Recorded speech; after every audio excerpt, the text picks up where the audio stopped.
So welcome back to channel study villain. और आपको पता है कि आपको मैं पिकार्ड्स मेथड करा रहा हूँ, जो कि ऑर्डिनरी डिफरेंशियल इक्वेशंस का एक टॉपिक है। ठीक है, इस चैप्टर को हम करा रहे हैं। मैं न्यूमेरिकल एनालिसिस तो आपकी करा रहा हूँ बहुत अच्छे तरीके से। बाकी के जो 3 लेक्चर मैंने कराए उसमें आपको मैंने बताया कि स्टार्टिंग हम पिकार्ड्स मेथड की कैसे करते हैं और पिकार्ड्स मेथड का बेसिक क्या है। तो आज जो हम क्वेश्चन करने वाले हैं वो बहुत इंपॉर्टेंट होने वाला है, जिसमें आपको कैलकुलेटर की बहुत आवश्यकता ही पड़ेगी। ठीक है, इसको बिल्कुल मिस मत करना इस क्वेश्चन के लिए। ठीक है, तो ये क्वेश्चन जो है बहुत ज़्यादा इंपॉर्टेंट होने वाला है। क्वेश्चन को समझते हैं क्या है, उससे पहले अगर आपने चैनल को इसका वीडियो शेयर नहीं किया है तो कर देना, क्योंकि ऐसी इंपॉर्टेंट वीडियो यहाँ पे प्रोवाइड कराता हूँ।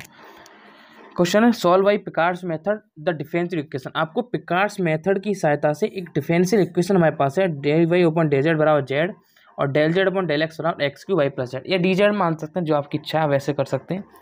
इन्होंने वेयर वैल्यू दे रखी है आपके पास, वाई बराबर 1, जेड बराबर हाफ दे रखा है और एक्स बराबर 0 दे रखा है। Obtain the value of y and z from third approximation, और आपको थर्ड अप्रोक्सीमेशन तक आपको लेके जाना है। कितने तक? थर्ड अप्रोक्सीमेशन तक। और थर्ड अप्रोक्सीमेशन लेके जाके आपको वहाँ पे एक्स बराबर एक बार 0.2 पुट करना है और एक बार एक्स बराबर 0.5 पुट करना है। ठीक है, तो पहला काम हमारा ये होता है कि हम पहले इसको थर्ड अप्रोक्सीमेशन तक लेके जाएं। तो पहला काम जो हमारा दिया उसको करते हैं। तो बेसिकली हमारे पास 2 इक्वेशन बनती हैं, जिसमें del y over del x बराबर जो हमें दिया है उसको पुट करते हैं। हमें दिया है, इसको मानते हैं phi x comma y comma z, मतलब बराबर जेड दिया है हमें। पहली इक्वेशन दी है इतनी, इसको हम पूरा मानते हैं इसके बराबर। दूसरा में दिया है del z over del x, जो कि मैंने आपको पहले इस चीज़ के बारे में पहले ही समझा दिया ऑलरेडी। इसको हम f x comma y comma z बराबर मानते हैं x cube y plus z, जो कि हमें दिया है 2। ठीक है, हमें एक्स बराबर तो पुट करना है 0.2 और एक्स बराबर दूसरी बार पॉइंट करना है 0.5। ये तो हमें क्वेश्चन में दिया है। कौन से? थर्ड अप्रोक्सीमेशन में जाके हमें लगाना है। एक काम हमारा ये हो गया। दूसरा काम हमारा क्या है? अब देखो चलते हैं सीधे क्वेश्चन की तरफ, निकालेंगे first approximation directly. First approximation कैसे निकालते हैं भैया, सब समझाऊंगा आपको प्यार से, बिल्कुल टेंशन मत लीजिए। अगर स्टडी में चैनल पे पढ़ रहे हैं तो बिल्कुल भी टेंशन मत लेना। फर्स्ट अप्रोक्सीमेशन कैसे निकालेंगे? By first. ठीक है, बाई फर्स्ट वाला इसका फॉर्मूला होता है y0 plus x0 to x, कितना हो गया? x0 to x 5x comma y0 comma z0 comma dx, इसका फॉर्मूला होता है। ठीक है, हमारे पास दिया है y बराबर 1 दिया है, जो कि हमारा बराबर y0 की वैल्यू हो जाती है। z बराबर 1/2 दिया है, जो कि हमारी z0 की वैल्यू हो जाती है। और हमें x और तो 0 दिया है, जो कि बराबर x0 होता है। आगे सब बातें क्लियर आपको, कैसे ऐसे वैल्यू को निकालना है यहाँ पे। ठीक है, अब y फर्स्ट अप्रोक्सीमेशन अब लिखेंगे बाई यूजिंग फर्स्ट इक्वेशन। अगर आप यूजिंग फर्स्ट इक्वेशन को देखेंगे तो आपने अभी देखा कि जो पूरी वैल्यू हमारी वो क्या है? जेड है। फर्स्ट इक्वेशन को देखो जाके, ये देखो हमने माना है ना इसको, ये पूरी वैल्यू किसके बराबर है? जेड के बराबर है। तो हम डायरेक्ट हम कर क्या सकते हैं, इस पूरी होल वैल्यू को एग्जैक्ट रख देते हैं जेड के बराबर। ठीक है, तो मान लो कैसे करूँगा मैं, बाई फर्स्ट बराबर y0 प्लस। अब बोलेंगे सर आप पहले ये क्यों कर रहे हैं? तो पहले हम y के फंक्शन को निकालेंगे, फिर हम z के फंक्शन को निकालेंगे। डेल वाई पर डेल एक्स निकाल रहे हैं, मतलब y के फंक्शन को निकाल के चल रहे हैं पहले। तो बराबर बाई 0 प्लस इसकी वैल्यू 0 है, 0 टू x हो गया 5। ठीक है, x तो हमारा हमेशा चेंज नहीं होता, ये x का x सेम रहता है। y0 की वैल्यू 1 है, ठीक है, और z की वैल्यू 1/2 है। ये हमने इस क्वेश्चन के अकॉर्डिंग लिख लिया, ना कि अभी जो वैल्यू दे रखी है उसके अकॉर्डिंग। अब यूजिंग फर्स्ट है, अब यहाँ से करेंगे। यूजिंग फर्स्ट हमारे यहाँ से शुरू हो रहा है, समझ गए? तो यूजिंग फर्स्ट कैसे होगा? बाई और बाई 0 की वैल्यू 1 है प्लस 0 टू x। सिर्फ हमें काम किससे होगा? x से होगा। किससे होगा? x से होगा। और किससे होगा? z से, क्योंकि पूरी वैल्यू किसके बाई यूजिंग फर्स्ट। हाँ, इस पूरी वैल्यू वाला और क्या दे रखा है? z दे रखा है, और z और 1/2 है। कितना है? 1/2 है। तो कितना हो जाएगा? x तो 0 दिया है, 0 कर लिया हमने, तो बचेगा क्या? ओनली 1/2 बचेगा। ठीक है, ये ऐसे लिख सकते हैं हमने कि बाई 0 प्लस 0 टू x। एक बार दिखा भी सकते हैं इसको, कितना लिया हमने? ओनली z लिया है, z इंटू डी एक्स। तो 1/2 इंटू डी एक्स आ गया। तो इसका कर दो इंटीग्रेशन, तो बाई 1 बराबर 1 प्लस इसका हो जाएगा इंटीग्रेशन 1/2 x हो जाएगा, 1/2 x, जो कि कहाँ से हो जाएगा? 0 टू x से। तो बाई फर्स्ट बराबर, इसको हम निकालना चाहें कोई दिक्कत नहीं, कि 0 टू x वैल्यू होती है, तो इसको इंटीग्रेशन को सो ना भी करें फिर भी कोई दिक्कत नहीं है। तो 1 प्लस 1/2 x हमारा यहाँ पर आ गया। ठीक है, तो अपने 1 बाई फर्स्ट अप्रोक्सीमेशन यहाँ पे निकाल दिया। फिर निकालते हैं जेड वाला। तो जेड फर्स्ट अप्रोक्सीमेशन कैसे निकालते हैं? जेड जीरो प्लस, अब बोलेंगे सर अब इसको क्यों जरूरी होता है, यही तो, अगर जेड नहीं निकालेंगे तो आप आगे का अप्रोक्सीमेशन नहीं निकाल सकते। जेड वन बराबर Z zero plus zero to X, इसमें F x comma Y zero comma Z zero into D X होता है, नॉर्मल सी बात है। तो जेड फर्स्ट अप्रोक्सीमेशन बराबर जेड जीरो की वैल्यू डायरेक्टली पुट कर सकते हैं आप, तो 1/2 यहाँ पे मैं लगा दूंगा जेड जीरो की value plus zero to x, मतलब एक्स जीरो टू एक्स होता है, तो एक्स की वैल्यू हमें ऑलरेडी पता है कि जीरो है, तो हमें ऐसे कोई दिक्कत नहीं है, तो मैं डायरेक्ट यहाँ पे वैल्यू लगा दी जीरो टू एक्स। ठीक है, इसकी पूरी वैल्यू क्या दे रखी है, एक्स क्यू, ठीक है, बाई प्लस जेड दे रखा है, ये हमने पूरा function X Q Y plus Z दे रखा है, समझो यहाँ पे, अब आगे समझो। तो जेड फर्स्ट अप्रोक्सीमेशन बराबर 1/2 तो हमारा सेम रहेगा, ठीक है सर आप बहुत अच्छा कर रहे हैं, 1/2 सेम रख रहे हैं, और अंदर जीरो टू एक्स चल रहा है, और ये हमारा एक्स क्यूब है, ठीक है भैया, बाई की वैल्यू लगाओगे 1 प्लस और जेड की वैल्यू 1/2 है इंटू डी एक्स, ओके भैया। तो जेड फर्स्ट अप्रोक्सीमेशन बराबर 1/2, ठीक है, प्लस ये हो जाएगा 3/2, 1 प्लस 1/2 कितना हो जाएगा, 3/2 हो जाएगा, जिसको मैं ले रहा हूँ बाहर, तो हो जाएगा 3/2 बाहर, जीरो टू एक्स बचेगा क्या, only x Q D X, ठीक है भैया। तो जेड फर्स्ट अप्रोक्सीमेशन जब निकालेंगे तो 1/2, ठीक है, प्लस 3/2, और क्या बचेगा, x4 इंटू बचेगा, तो आप चाहे तो इसको दिखाने से दिखा सकते हैं, वरना कोई दिक्कत नहीं है, इंटू x4/4 बचेगा। तो जेड फर्स्ट अप्रोक्सीमेशन कितना निकल के आया हमारा 1/2 प्लस 3/8 x4, हमें जेड भी निकालना जरूरी होता है, ठीक है, एक्स और बाई वन दोनों से हम जेड निकालते हैं, और इसका सादा वाला भी दोनों है, तो हमारे पास कौन सा बाई फर्स्ट अप्रोक्सीमेशन और जेड फर्स्ट अप्रोक्सीमेशन निकल के आ चुके हैं, ठीक है। अब देखो आगे का काम होता है, हमारे निकालेंगे सेकंड अप्रोक्सीमेशन, भैया कौन सा, सेकंड अप्रोक्सीमेशन, हाँ देखो सेकंड अप्रोक्सीमेशन। अब सर सेकंड अप्रोक्सीमेशन कैसे निकालते हैं सर, आपने अभी तक तो पढ़ाया नहीं है, बिल्कुल पढ़ाएंगे आपको, अभी क्या अभी पढ़ाएंगे। बाई सेकंड अप्रोक्सीमेशन हो गया हमारा बराबर वाई जीरो, ठीक है, प्लस लगाऊंगा मैं, जीरो टू एक्स करूँगा, यहाँ पर क्या चेंजेस करूँगा ये देखने वाली बात है, यहाँ पे जब चेंज निकालता हूँ एक्स, यहाँ पे हमारा वाई जीरो की जगह y1 z1 होता है, ठीक है, इंटू डी एक्स ये हो जाता है। अब ये तो वैल्यू हमारा जीरो है, बाई एक्स और बाई की वैल्यू कौन से फर्स्ट फंक्शन के लिए, क्योंकि वहाँ पे हम ओनली जेड फंक्शन फाइंड कर रहे हैं इस पूरे फंक्शन में, समझ की बात के लिए। तो बाई जब सेकंड अप्रोक्सीमेशन इसका मैं निकालूंगा तो बाई जीरो की वैल्यू 1 है मेरे पास, जीरो टू एक्स आ गया, और यहाँ पे कितना, ये तो हट गया पूरा, क्या बचा only Z first approximation D x बचा।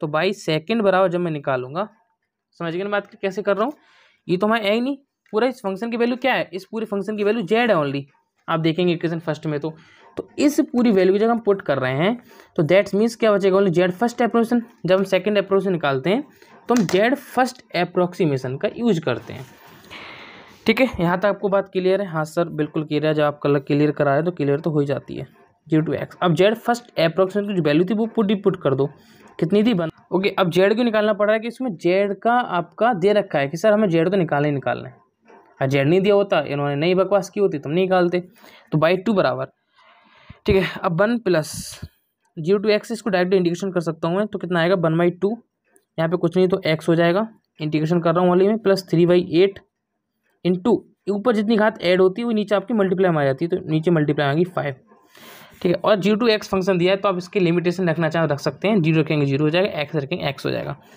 तो वो आपकी इच्छा है जैसा आप करना चाहें। सर हम तो सर तो आप तो बिल्कुल नीचे वे में लेके चलते हैं जिससे आपको दिक्कत ना हो,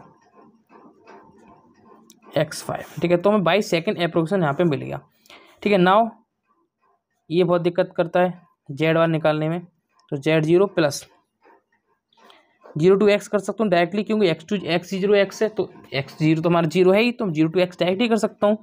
तो एफ कितना है, X comma Y first approximation और Y Z approximation to D X, ठीक है।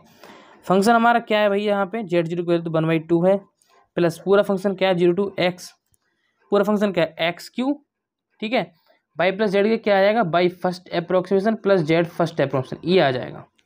ये हमारी कहानी है पूरी जो हम कर रहे हैं अभी। तो जेड टू बराबर 1/2 plus zero to x, clear है ना बात, जीरो टू एक्स, और जो फंक्शन हमारा आएगा एक्स क्यू वाला, तो एक्स क्यू तो एक्स क्यू रहेगा, अंदर जो by first approximation Z first approximation जो हमने निकाला उसको लगाएंगे, तो बाई फर्स्ट अप्रोक्सीमेशन हमने निकाला था 1 प्लस 1/2 एक्स, ठीक है, और ये हमने जेड फर्स्ट अप्रोक्सीमेशन कितना निकाला था, प्लस 1/2 प्लस 3/8 x4, ये हमने निकाला था। इन सबको कर देंगे ऐड आपस में, ठीक है। तो जेड सेकेंड अप्रोक्सीमेशन बराबर 1/2 प्लस 0 to x हम चल रहे हैं यहाँ पे, एक्स क्यू हमारा साथ में रहेगा, यहाँ डी एक्स लगा के चलिए जो आपकी चक्र है वैसे। ये देखो अब देखो 1 है प्लस 1/2 है, तो 1 + 1/2 ऐड करूँगा तो हो जाएगा हमारा 3/2। बढ़िया सर, आपको वो समझ में आने लग गया कैसे करना है। अब देखो 1/2 एक्स है, इसका तो कोई मेल ही नहीं है, तो ये तो हम ओनली x/2 रख सकते हैं, प्लस का x/2 इसको लिख सकते हैं, 1/2 एक्स लिख लो चाहे x/2 लिख लो, कोई दिक्कत नहीं है। अब ये वाला फंक्शन देखो, तो ये हमारा कितना बचेगा, प्लस का 3x4/8 इंटू डी एक्स। इसका कर दो डायरेक्ट इंटीग्रेशन में, बाकी का हम लिमिट रखना चाहे लिख सकते हैं, वैसे कोई भी आवश्यकता नहीं है। प्लस तो 1/2 हो गया इसके, अब देखो प्लस इसकी पहले इसके से मल्टीप्लाई होगी तो कितना आ जाएगा 3x4 अपॉन एक हाथ बढ़ती चली जाएगी ना, तो 2 × 4, ठीक है। प्लस इसके साथ देखो एक हाथ ऐड होगी तो कितना हो जाएगा x4 हो जाएगा। अब करेंगे इंटीग्रेशन तो हो जाएगा कितना x5 अपॉन 5 × 2, ठीक है। प्लस इसके साथ करेंगे तो एक हाथ ऐड हो जाएगी तो 5 हो जाएगा, और जिसका इंटीग्रेशन करेंगे तो एक हाथ बढ़ जाती है, तो 3x कितना हो जाएगा 6 हो जाएगा, नहीं 4 × 3 6 7, ये हो जाएगा 8। समझ लिए, मतलब 3 है 4 घात, ये 7 घात हो गई, 7 घात हो गई आपकी, और 7 घात में एक घात और ऐड करेंगे हम, कौन सा इंटीग्रेशन की, तो 8 हो जाएगा। सेम 8 × नीचे हो जाएगा, सेम मल्टीप्लाई आपकी नीचे हो जाती है, ठीक है। तो जेड सेकेंड अप्रोक्सीमेशन जो हमारे पास आया वो आया 1/2 प्लस 3x4/8, ठीक है, प्लस x5/10 प्लस 3x8/64, ठीक है, आ गया। अब देखो थर्ड अप्रोक्सीमेशन मैंने जल्दी से निकाल दिया आपके लिए। बाई थर्ड अप्रोक्सीमेशन जब निकालेंगे तो by 0 + 0 to x 5x/2 z to dx चलेंगे आप, ठीक है। बाई थर्ड अप्रोक्सीमेशन बराबर 1 + 0 to x, यहाँ पे जेड सेकंड अप्रोक्सीमेशन आ जाएगा। तो सेकंड अप्रोक्सीमेशन जो हमने निकाला है इसको कैसे करेंगे, बाई थर्ड अप्रोक्सीमेशन बराबर 1 + 0 to x, ये पूरा हमने जेड सेकंड अप्रोक्सीमेशन यहाँ पे लिख दिया। मैं भी dx लगाना भूल गया आपकी तरह, ठीक है। इसका मैंने क्या किया, डायरेक्टली क्या कर दिया, इंटीग्रेशन कर दिया, तो मेरे पास बाई थर्ड अप्रोक्सीमेशन ये आ गया। अब मुझे जेड थर्ड अप्रोक्सीमेशन भी निकालना है, ठीक है, क्योंकि एक बार x पर 0.2 में बाई थर्ड में रखूँगा और एक x पर 0.2 जेड थर्ड में रखूँगा। तो जब जेड थर्ड अप्रोक्सीमेशन जब मैं निकाल लूँगा, जेड थर्ड अप्रोक्सीमेशन रहा z0 + 0 to x f(x, y to z2), ये पूरा फंक्शन क्या है हमारा भैया, ये पूरा फंक्शन क्या है हमारा बाई 2 + z2। तो मैंने x को बाहर रख के बाई सेकेंड अप्रोक्सीमेशन और प्लस z2 अप्रोक्सीमेशन इन सबको ऐड कर दिया, ठीक है। तो जब देखेंगे सबको ऐड किया है तो बाई जेड थर्ड अप्रोक्सीमेशन बराबर 1/2 प्लस x4/4 3x/8, इसको आप चेक भी कर लीजिए, ठीक है, मैंने आपको अच्छे से निकाल के दिया है पूरा, सिर्फ इसकी इंटीग्रेशन किया है। जैसे मान लो x की इसका मल्टीप्लाई होगी तो कितना बन जाएगा 3x8 बन जाएगा, एक हाथ बढ़ जाएगी तो 3x9 हो जाएगा, ठीक है। ये वाला देखो 3x5 है आपका, ठीक है, इसके देखो एक्स क्यू से मल्टीप्लाई की तो 1/2 रहेगा, तो x4/3 है, एक्स क्यू की मैंने किसके साथ की, इसके साथ की, ठीक है। तो 3 8 तो बन गया, तो 3x9 हो जाएगा, और नीचे 14 × 9 हो जाएगा, ठीक है। जितनी का ऊपर आती है उतनी आपकी मल्टीप्लाई हो जाती है। यहाँ पे देखो एक्स क्यू की हमने किसके साथ की, इसके साथ की, तो 3x4 17 हो गया आपका, तो इसको हम डायरेक्टली लिख सकते हैं, ठीक है। तो ये हो जाएगा आपका प्लस का 1/2 सेम रहेगा, 1 + 1/2 हमने ऐड करके कितना लिखा 3/2 लिख दिया, 48 × 4 3 7, ये आपका ये भी 8 हो जाएगा, ठीक है। थोड़ी मिस्टेक हो गई आप तो इसको सही कर लीजिए, ठीक है। 8 हो गया, और बाकी का आपका 8 नहीं 11, ठीक है, बाकी सब कुछ आपका ठीक है। जो आपको इंटीग्रेशन दिख रहा है आप वहाँ पे अच्छे से इसको कर लीजिए, ठीक है। एक्स के अंदर मल्टीप्लिकेशन आप इसको याद रखिए, इसके साथ में मल्टीप्लिकेशन है, तो इसको आप अच्छे से तैयार करके चलिए, क्योंकि ये बहुत इंपॉर्टेंट होता है, इसमें मल्टीप्लिकेशन पे ध्यान देना कि मैंने क्या किया है। तो यहाँ पे कितने मिस्टेक हुई है, मैंने इतना ध्यान नहीं दिया कि एक्स की जब मल्टीप्लाई करेंगे तो आपका 8 बनेगा, 8 तो आपका 9 बन जाएगा, ठीक है, 9 × 10 आपका 90 हो जाएगा, ठीक है। सेम एक्स की मल्टीप्लाई करूँगी इसमें तो 8 और 3 आपका कितना बन जाएगा 11, और जब एक हाथ इंटीग्रेशन की होगी तो भैया 12 बन जाएगा। ये हमने बिल्कुल भी इसमें ध्यान नहीं दिया है, तो इसको आप ध्यान देके चलें बिल्कुल भी। ये मैंने आपको जल्दी स्पीड से इसको सॉल्व किया, इससे मेरी गलती हो गई, ठीक है। तो उसको ध्यान देना है, क्योंकि एग्जाम में बहुत छोटी चीज़ें हैं जो इसमें डिस्कस करती हैं, तो आपको पूरा क्लियर है। अब आगे का काम क्या है, अब देखो इतना तो आप निकाल लेंगे, इतना तो आप निकाल लेंगे। आगे का करेंगे हमारे ये भाई साहब, जैसे हम नीचे क्या एक्स और 0.2 इन आपको बाई थर्ड अप्रोक्सीमेशन बराबर, आपको एक्स और 0.2 आपको पुट करना है किसमें, बाई थर्ड अप्रोक्सीमेशन में।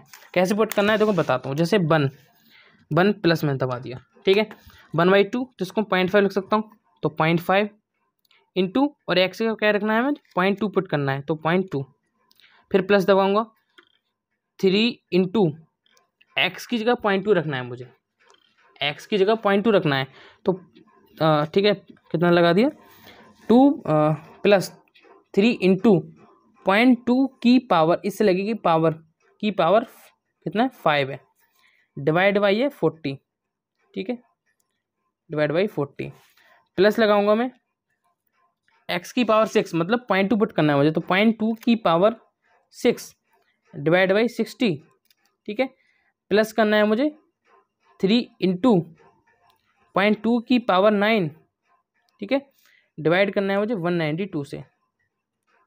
अच्छा 1.100 आपका कितना आ रहा है 250, और आप 8016 जो आपका सही लगे, ठीक है, जो आपका आंसर राइट लिया वो इसको आप लिखिए।